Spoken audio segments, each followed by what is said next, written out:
Hello and welcome. Hope you're doing well today. My name's Ellie. Today I wanted to share my mid year planner lineup, and I've made a few changes. I will not be using Happy Planner anymore for the time being. And I've absolutely loved Happy Planner for the longest, and I was thinking of, okay, I'll just use it up. I'll just use my planners, and next year I'll start fresh. But I've decided, after careful consideration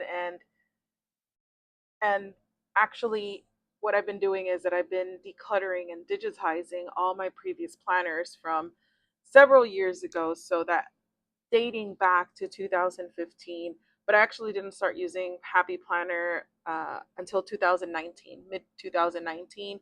That's when I first got Happy Planner and absolutely loved it. But one thing I realized is that Happy Planner has changed, and I feel like I've outgrown Happy Planner. Now, I'm still going to use it for journaling purposes because I still have a lot of covers and plenty of filler paper and some journals that I've bought, and I'm combining them and then just getting rid of anything that I do not like. I've shredded a lot of planners, so I've completed so far from Happy Planners themselves from 2019 up to 2024. So now I only have Happy Planners from mid 2024, so 2 years ago. 2 years worth of planners, and I've got so much more space in my closet now. So that's really the purpose of doing that. And as I was taking these images, I realized that before, Happy Planner had more designs. At least the planners that I did like, they had like more color, and I like the sticker books better. The quality of the paper was different. And then also, I realized that sometimes I wouldn't use up all the space. I'd find a reason, what can I fill it up with? And I've tried the monthly planner, the vertical, the color block. I've tried all kinds, and I always end up having to white out to use it for my needs. So right now, I had reduced it to three because I had two other planners that were for other purposes, but I wasn't really maximizing them. So I got rid of them. And those were the ones that I had talked in my, I want to say it was May or April. No, it was my May video. Let me start off that this one, I was using it first for like a journal purposes, and then I started tracking like, oh, what book am I reading? And then like gratitude and affirmations. The only thing is that once we started the month of June, I kind of stopped. Actually, I stopped several weeks ago. So I have a dedicated journal, actually, simplified. That's it. And I'm using it for affirmations and gratitude and filling it as I go and maximizing the space. So I can write a whole bunch, and then if one day I don't write, that's fine. So here it's like, oh, I'm going to write one here. It seems like an assignment to me. So I decided not going to use this one. Then this is my to-do planner, and I had recently started, oh, I could put my meal ideas here and then just whatever it is that I need to do, my weekly to-dos throughout the week, and personal care, and then just additional to-dos. But honestly, I just wasn't enjoying it as much. Again, going out. And this one's like my goal planner, and I've switched it up over the last few months. And I'm going to go to a specific page because then I kind of stopped.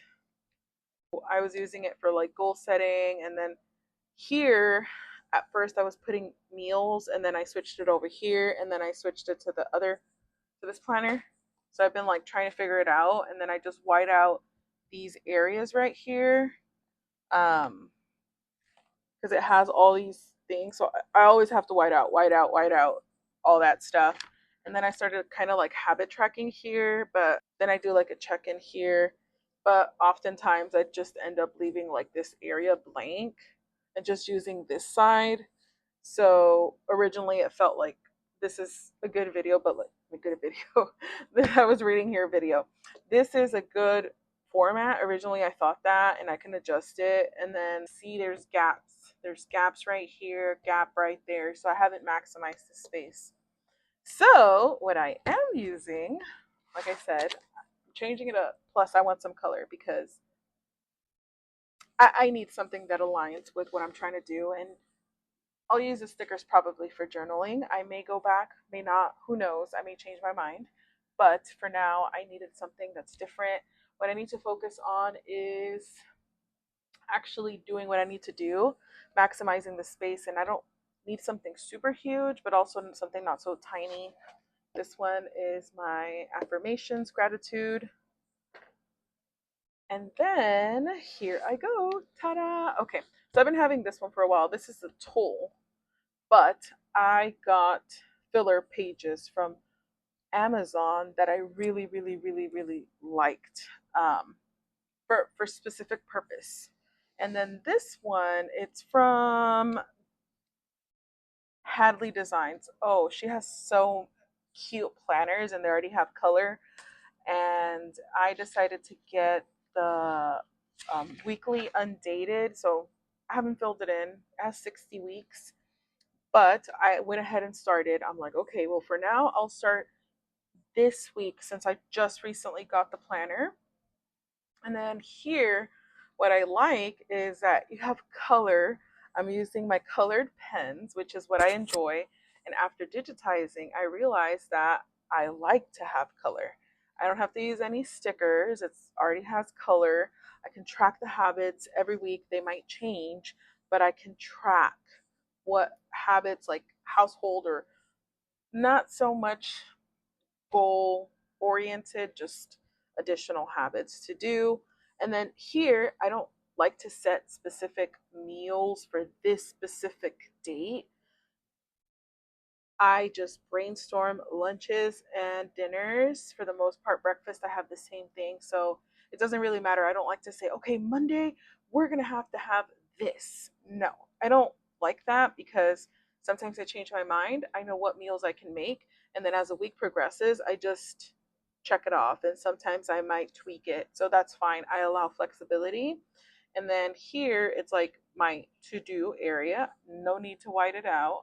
Priority, always have like a personal care. Any specific thing, I'll make additional notes. And then, like, what am I focusing, which is the digital organization. Whatever it is that I'm focusing for that particular week with chores, whatever. And the weekend, I like this part too because oftentimes I'll have similar things like chores to do, like laundry. I do portion Saturday, portion Sunday, and then laundry portion Saturday and portion Sunday. So that works out just great.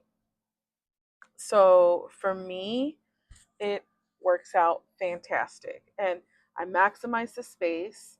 I have enough space and I don't have all kinds of blank space. I have color, which is what I truly missed. And I know I could have used color in the previous planners, but I was just trying to maintain consistency. I like to see color.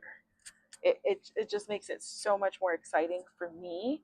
And this is awesome for me. It's really cute. I love it. And then this is a tool planner that I'm using. So here, this is going to be in particular to my goals. It doesn't have any monthly, it's just the weekly plan. So right here, I'm going to track specific habits for my top 3 goals. And then just instead of a to do, I'll just do a check in. I'm not using any stickers. And then the most important habits, so I can habit track. I could have had a habit tracker on my previous planner, but then I'd have to like draw it out, and I didn't want to do that. And then here on this page, what I'll do is like additional notes with regards to habits or the goals that I have. So I'm super excited. I'm simplifying it to 2 planners, which is a great idea for me because looking at my previous planners, I'd have like 3 planners and then I wouldn't optimize their use. I feel like now I have a system that's going to work for me for this time. It may change, it may evolve just like it has throughout the years. So I'm just very happy to just share that I am not using Happy Planner, although I really like it. But that's it. So hope you enjoyed. So until next time, bye.